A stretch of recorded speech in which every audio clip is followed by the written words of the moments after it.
વડોદરાના કરેલબાગ વિસ્તારમાં રીમોલ્ડ ટાયર અને ટાયર સ્ક્રેપના ધંધામાં રોકાણ કરવાના બહાને લોકો પાસેથી લાખો રૂપિયાની ઠગાઈ કરનાર ભેજાબાજને 10 વર્ષે પોલીસે મોડાસાથી ઝડપી પાડી વધુ કાર્યવાહી હાથ ધરી છે।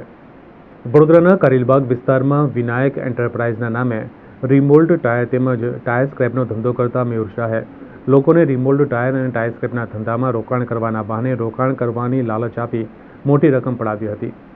મયુરે આશરે 42,50,000 જેટલી રકમની ઉઘરાણી કર્યા બાદ નાણાં પરત કર્યા ન હતા અને લોકો સાથે છેતરપિંડી થતા વર્ષ 2014માં કારેલીબાગ પોલીસ સ્ટેશનમાં મયુર શાહ સામે છેતરપિંડીની ફરિયાદ નોંધાઈ હતી। લાંબા સમયથી તે ફરાર થઈ ગયો હોવાથી શહેર ક્રાઇમ બ્રાન્ચ દ્વારા તેની તપાસ હાથ ધરતા અરવલ્લી જિલ્લાના મોડાસામાં હોવાની માહિતી મળી હતી। આથી પોલીસની એક ટીમે ત્યાં તપાસ કરતા મોડાસા પાસેના અંતરિયાળ વિસ્તારમાં જનસેવા ઔષધ વન ફાર્મસી નામના મેડિકલ સ્ટોર પર તે કામ કરતો હોવાનું જણાયા બાદ પોલીસે તેને ઝડપી પાડ્યો હતો। લાખોની ઠગાઈ કરનાર ભેજાબાજ મયુર શાહને વડોદરા લાવવામાં આવ્યો હતો।